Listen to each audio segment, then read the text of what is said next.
बहुत धन्यवाद।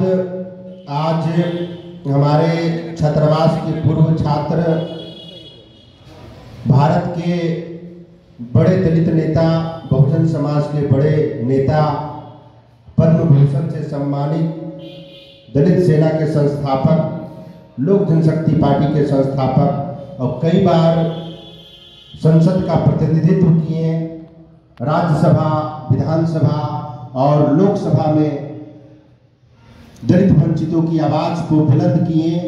आज उनका परिनिर्वाण दिवस पुण्यतिथि है। मैं उनको सदा सुमन अर्पित करता हूँ, नमन करता हूँ कि रामविलास पासवान जी अमर रहे और उनके जो विचार गरीबों के लिए, वंचितों के लिए हैं, वो हम लोगों को स्मरणीय है। रामविलास पासवान जी को हम लोगों ने बहुत ही नजदीक से देखा है। रामविलास, यही हम लोगों ने अंबेडकर छात्रावास से छात्रवृत्ति के लिए रैली निकाला था और हम लोगों पे लाठीचार्ज हो गया था। 2016 की बात है।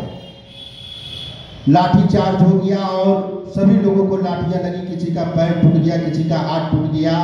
और जैसे ही बड़े साहब, हम लोग उनको सम्मान के तौर पर बोलते हैं, आदरणीय रामविलास जी को, जो बाबा साहेब भीमराव अंबेडकर के विचार, कारवां, उनके आदर्श, उनके कार्य को आगे बढ़ाते रहे हैं। जिस तरह से काशीराम जी, जगजीवन राम जी, जो देश के बड़े दलित नेता थे, और उनके बाद आदरणीय रामविलास पासवान जी दलित वंचितों की आवाज को मुखर होकर के बोलते रहे हैं। चाहे कुछ भी, कोई भी परिस्थिति आए हो, रामविलास पासवान जी कभी भी झुकना नहीं सीखे और इन्होंने दलित समाज के अधिकार के लिए हमेशा लड़ाई लड़ा, संसद में आवाज उठाया। संसद भवन में इन्होंने बोला था, एक इनका कोट है बहुत ही, संसोपा ने बांधी गांठ, 100 में पावे पिछड़ा 60, ऊंच जात की क्या पहचान, गिटपिट करे करे न काम, नीच जात की क्या पहचान, करे काम और सहे अपमान। जो सरकार निकम्मी है वो सरकार बदलनी है, चाहे चपरासी का बेटा हो या राष्ट्रपति का हो संतान, सबकी शिक्षा एक समान। तो इनके विचार ऐसे थे, इन्होंने सबके लिए काम किया। और हम लोग आज इनकी तीसरा पुण्यतिथि हम लोग मना रहे हैं। तो देखिए, हम लोग किसी महापुरुषों को याद करते हैं। अब रामविलास पासवान जी भी हमारे समाज के महत्वपूर्ण महापुरुषों में से एक हैं, जिन्होंने एक छोटे से गांव सहरपन्नी, हमने गया था कई साल बाद सहरपन्नी, पहली बार मैं गया तो देखा कि इनका गांव जो है पूरा पानी से घिरा हुआ है। पूरा इनके गांव के बगल में, इनका अभी भी जो घर है बना हुआ, उनके बगल में पूरा खेत में पानी रहता है। सोचिए, उस पानी वाले इलाके, बाढ़ ग्रसित इलाके से किस तरह से निकल करके इन्होंने विधानसभा का नेतृत्व किया, लोकसभा गए, केंद्र सरकार में मंत्री रहे और बिहार के मुख्यमंत्री भी बनने वाले थे। 2005 में चाबी लेकर के घूम रहे थे। ये बहुत ही महत्व पर जो सामंतवादी, मनुवादी सोच के इनके साथी थे, उन लोगों ने रामविलास पासवान जी को धोखा दिया और इनके विधायकों को लेकर के दूसरी पार्टी में डाल दिया। तो हम लोग रामविलास पासवान जी के संघर्ष, उनके संकल्प और साहस से हम लोगों को सीखना चाहिए कि एक गरीब परिवार का लड़का किस तरह से अपनी इच्छाओं को, दृढ़ शक्ति को मजबूत करके और तमाम लोगों को नेतृत्व करने के लिए सिखाता है, लड़ने के लिए सिखाता है।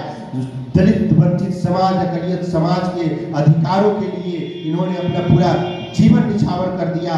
कभी भी इन्होंने झुकना पसंद नहीं किया। हम इनके आदर्शों को, इनके समर्पण को, रामविलास जी के साहस को सम्मान करते हैं और हमेशा सम्मान करते रहेंगे। इनकी जो विचारधारा थी, संसद भवन में जब देख रहे थे कि पूरे लोकसभा में बाबाओं को घुसाया जा रहा था, तो ये बोल रहे थे कि संसद में क्या है, संसद में न्याय बनेगा, पढ़ाई लिखाई होगा, कानून बनेगा, दलित गरीबों के लिए कानून बनेगा। ये सब बाबाओं को सबको लाया जा रहा है। यहाँ मंदिर जैसा घंटा बजाने का काम थोड़ी है संसद भवन में। यहाँ तो नियम कानून बनाने की बात है, यहाँ पर लोगों की पॉलिसी बनाने की बात है।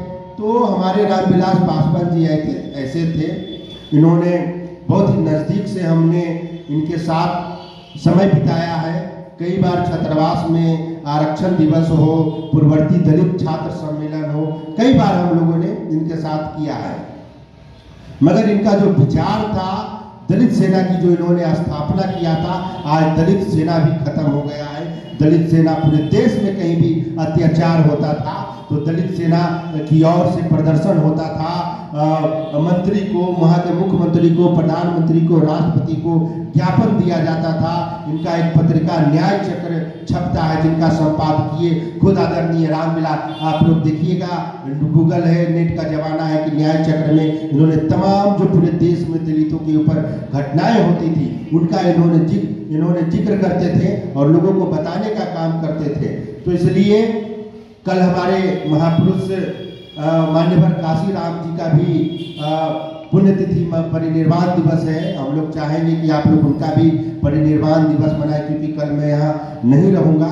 इसलिए आप तमाम छात्र युवाओं से मैं यही कहना चाहूँगा कि देखिए, जो आप लोग जो छात्र हैं ये महत्वपूर्ण है अपने जीवन के लिए, अपने परिवार के लिए, अपने समाज के लिए और इस देश के लिए। जो समय है वो किस तरह से धीरे धीरे व्यतीत होता चला जाएगा, समय खत्म होता चलाएगा। अगर हम जीवन में कुछ गेन नहीं कर पाए, हम नौकरी नहीं कर पाएंगे, हम आर्थिक सशक्तिकरण नहीं कर पाएंगे, अपने परिवार को नहीं संभाल पाएंगे, अपना इकोनॉमिक ग्रोथ नहीं करेंगे, तो कैसे होगा? ये सब करने के लिए क्या करना होगा? सिर्फ ये अम्बेडकर हॉस्टल में रहने से हो जाएगा?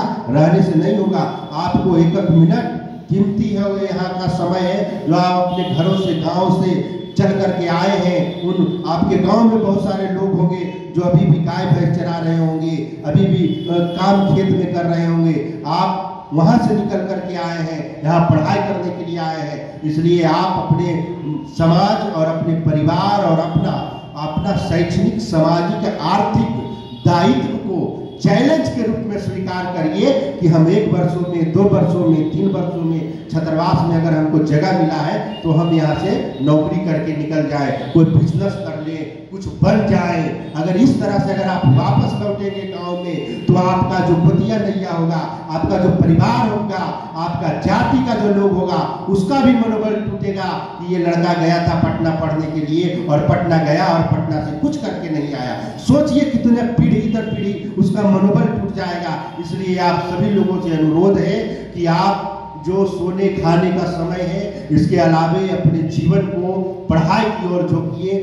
पढ़िए कि हमको एक लिमिट फिक्स करिए, एक टारगेट फिक्स करिए कि हम इतने समय में अचीव कर लेंगे। अगर अचीव भी नहीं कर सके तो ये अम्बेडकर छात्रावास वो है कि अम्बेडकर छात्रावास के छात्रों को कहीं भी दिक्कत नहीं हुआ, क्योंकि यहाँ के छात्रों को अम्बेडकरवादी विचारधारा और संघर्ष की से लैस होकर के यहाँ से छात्र जाते हैं, जो इन छात्रों के सामने कोई टिकने का काम नहीं करता है। ये नहीं हो कि आप लोग इस छात्रावास का नाम हंसवा दें, कोई पूछ दे तो बता नहीं पाए, ऐसा नहीं होना चाहिए। मेरा यही मकसद रहता है कि छात्रावास में, मैं तो अब यहाँ रहता नहीं हूँ, आप लोग से यही विनती है, अनुरोध है कि अम्बेडकर कल्याण छात्रावास सामाजिक न्याय की लड़ाई के लिए जाना जाता है। अम्बेडकर कल्याण छात्रावास महेंद्रपुर पटना 6 जो है समाज का नेतृत्व करता है। कोई पार्टी पॉलिटिक्स नहीं, कोई ये नहीं। यहाँ का छात्र जब सड़कों पर निकल जाते हैं अपने अधिकार के लिए, चाहे छात्रवृत्ति हो, आरक्षण हो या किसी पर उत्पीड़न दमन हुआ है,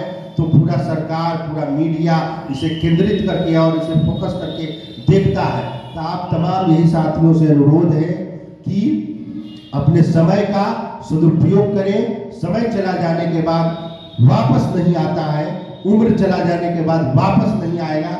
ये आपका गोल्डन टाइम है, आपका गोल्डन पीरियड है, जिसे आप यहाँ पर रिसर्च कर रहे हैं, पढ़ाई कर रहे हैं। पढ़ करके या तो हायर एजुकेशन में जाना है तो नेट पीएचडी, तुरंत पीजी करिए, नेट करिए, पीएचडी करिए, वो सब कर सकते हैं। इंजीनियरिंग मेडिकल की तैयारी करते हैं तो निकाल करके जाइए। यहाँ घर बसाने की आवश्यकता नहीं है, यहाँ पर कब्जा करने की आवश्यकता नहीं है। ये एक प्लेटफॉर्म है, यहाँ से कई रास्ते खुलते हैं। चाहे आप क्रिकेटर बनना चाहते हो, सिंगर बनना चाहते हो, इंजीनियर बनना चाहते हो, डॉक्टर बनना चाहते हैं, आईएएस आईपीएस बनना चाहते हैं, ये एक प्लेटफॉर्म है। आप रहेंगे या नहीं रहेंगे, पर ये छात्रावास रहेगा और इस छात्रावास की यादें आपके जहन में रहेगी। ये हम छात्रावास से हमको क्या सीखने का मौका मिला, छात्रावास में हम रहे तो क्या कर पाए। बहुत सारे ऐसे छात्र हैं जो अपने समय को पहचाने नहीं और वो वापस गांव में चले गए, आज उनको देखिएगा तो किस तरह से वो मानसिक रूप से पीड़ित है, हरास है। तो हम नहीं चाहेंगे कि आप लोगों में से कोई इस तरह का परेशानी हो, इसलिए हम लोगों से जो भी बनता है आप लोग हम लोगों से पूछिए, सब लोगों से पूछिए कि क्या कर सकते हैं हम लोग, कैसे आगे बढ़ सकते हैं। और अधिकार के लिए जरूर कोई भी कार्यक्रम हो, आंदोलन हो, क्योंकि ये घर वाला कोई गांव वाला आपको नहीं बताएगा। ये अंबेडकर छात्रावास में ही इस तरह की ट्रेनिंग दी जाती है कि समाज के लिए और सामाजिक न्याय के लिए हम लड़ाई लड़ सकें और समाज को आगे बढ़ा सकें। और इस कार्यक्रम में उपस्थित हम लोगों के संघर्ष के साथी हमारे मित्र मनीष पासवान जी आए हैं, जो समाज के लिए हमेशा चिंतित रहते हैं, लड़ते रहते हैं। रिसर्च स्कॉलर है इसी छात्रावास के अंगद कुमार जी हैं, सुधीर रजक जी हैं, हमारे मित्र समस्तीपुर से राहुल सिंह जी आए हुए हैं, बिट्टू भी आए हैं, मनीष जी हैं, विशाल है, बहुत सारे क्या नाम हुआ, मंजीत जी हैं, जो अभी इन्होंने शानदार भाषण दिया।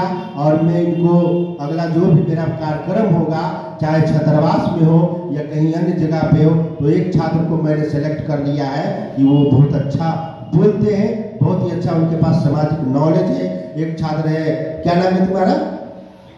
विकास है, मोतिहारी कह रहे हैं ना, मोतिहारी से है, वो भी अच्छा अपने समाज के बारे में जानते हैं, बोलते हैं, परखते हैं। देखिए इसी जगह पर सब कुछ सीखना है, हम लोग एक दूसरे के सहयोगी हैं, सुख दुख के साथी हैं, अच्छा बुरा जो भी होगा हम ही लोग आप लोगों का देखेंगे। हम चाहेंगे कि आप तमाम जो छात्र युवा यहाँ उपस्थित हुए हैं, सभी को तहे दिल से बहुत बहुत शुक्रिया।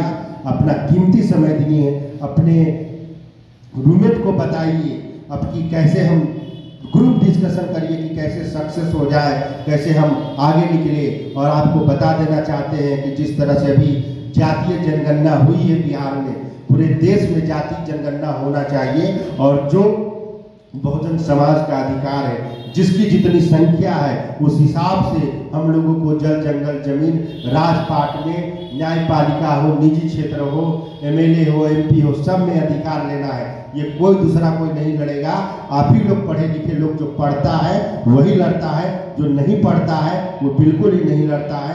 तो आप तमाम साथियों को तहे दिल से जय भीम, नमो बुद्धाय, क्योंकि आप हमारे पूर्व छात्र रामविलास पासवान जी की परिनिर्वाण पुण्यतिथि में उपस्थित हुए, इसके लिए बहुत बहुत धन्यवाद।